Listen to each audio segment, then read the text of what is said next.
열왕기상 8장의 8절과 9절 말씀을 같이 보시겠습니다. 채가 길므로 채 끝이 내 소 앞 성소에서 보이나 밖에서는 보이지 아니하며 그 채는 오늘까지 그곳에 있으며 그 궤 안에는 두 돌판 외에 아무것도 없으니 이것은 이스라엘 자손이 애굽 땅에서 나온 후 여호와께서 저희와 언약을 맺으실 때에 모세가 호렙에서 그 안에 넣은 것이더라. 아멘.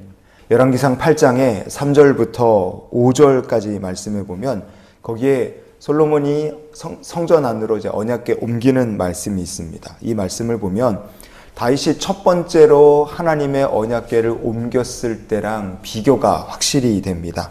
다윗은 첫 번째로 하나님 언약궤를 다윗 성으로 옮겨 오려고 했어요. 그때 3만 명이나 되는 사람들을 다윗이 같이 데리고 갔습니다. 하지만 그 많은 사람들 중에 정작 하나님의 말씀대로 언약궤를 옮길 수 있는 레위인 제사장들이 없었어요.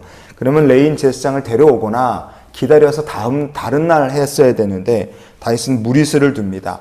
하나님 말씀하신 율법대로가 아니라 새 수레를 급하게 만들어서 그 수레에다가 언약궤를 옮겨서 그걸로 이렇게 어떻게 해보려고 했습니다. 그러나 다윗의 시도는 큰 실패, 재앙이 됩니다.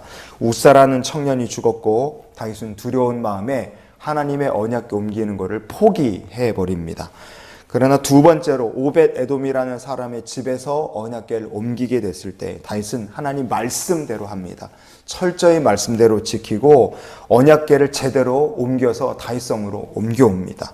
그 후로 다윗이 가는 곳마다 하나님께서 승리를 주시는 일들이 나타나기 시작해요. 축복을 누리게 된 거죠.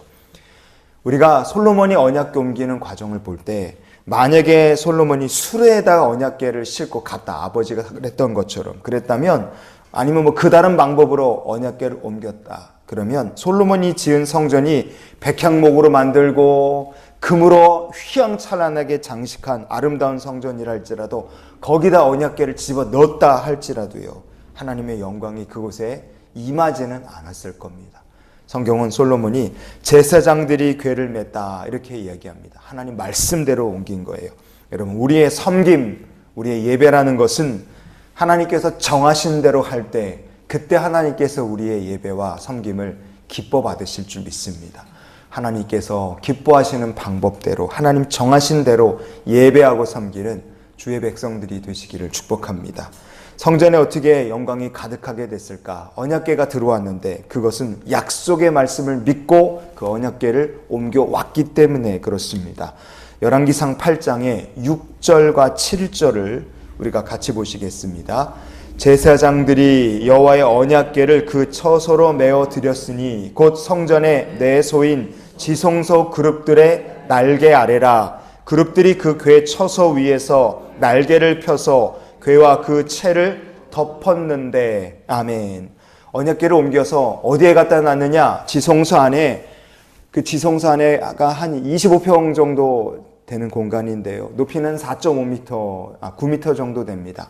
그 정도 되는 공간 안에다가 딱 들어가서 좌우 양쪽으로 날개를 이렇게 펴고 있는 천사 형상 그룹들을 거기다 이렇게 갖다 놓은 거, 만들어 놓은 거예요. 아무것도 없고 양쪽 이쪽 그룹과 이쪽 그룹의 날개 사이 그 밑에다가 언약궤를 딱 거기다 갖다 놨어요.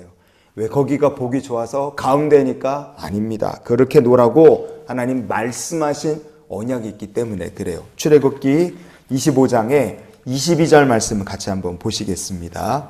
거기서 내가 너와 만나고 속죄서 위 곧 증거궤 위에 있는 두 그룹 사이에서 내가 이스라엘 자손을 위하여 내게 명령할 모든 일을 내게 이르리라. 아멘. 왜 지성소 안에 그룹들 사이 날개 밑에 거기다 딱 언약궤를 갖다가 놨느냐? 하나님께서 거기다 갖다 놓으라고 말씀하셨어요. 그곳에서 내가 앞으로 이스라엘 백성들을 만나 주실 것이고 주의 백성들을 위해 하나님 하시고자 한 일들을 거기서 말씀해 주시겠노라. 그렇게 말씀해 주신 겁니다. 여러분, 이거는 거기다 그냥 갖다 놓은 게 아니라 우리를 만나 주시고 우리 안에 역사하실 하나님 함께 계심을 믿습니다. 하나님의 귀한 언약의 말씀을 딱 믿고 거기다 갖다 놓은 겁니다. 성막보다 성전이 더 멋있고 잘 졌으니까 하나님 거기에 임재하셨느냐? 아니었어요. 하나님의 말씀을 따라서 언약궤가 있어야 될 곳에 갖다 놓은 겁니다. 여러분, 하나님께서 기뻐하시는 곳, 여러분 그곳에서 우리가 하나님을 예배하는 성도가 될 수 있기를 원합니다. 근데 이 언약궤를 갖다가 넣었다 지성소에 넣은 거죠. 근데 여기서 우리가 잊지 말아야 될 중요한 영적 교훈이 하나 들어 있습니다. 오늘 본문에 보면 채가 길므로 채 끝이 내소 앞 성소에서 보이나 밖에서는 보이지 아니하며 그 채는 오늘까지 그곳에 있으며 그랬어요. 지성소 안에다가 사람이 이렇게 어깨를 메고 쭉 이제 언약궤를 만들면 거기다 이제 옮길 수 있도록 긴 막대기를 꽂아서 제상들이 어깨에다 둘러매고 이제 가는 거잖아요. 그럼 안에 지성소에 넣으면 그걸 빼야 되지 않습니까?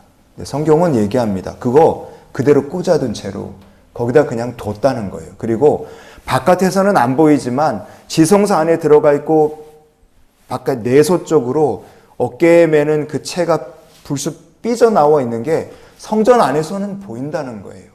여러분, 왜 거기다 놨을까요? 그 안에 뭐가 있습니까?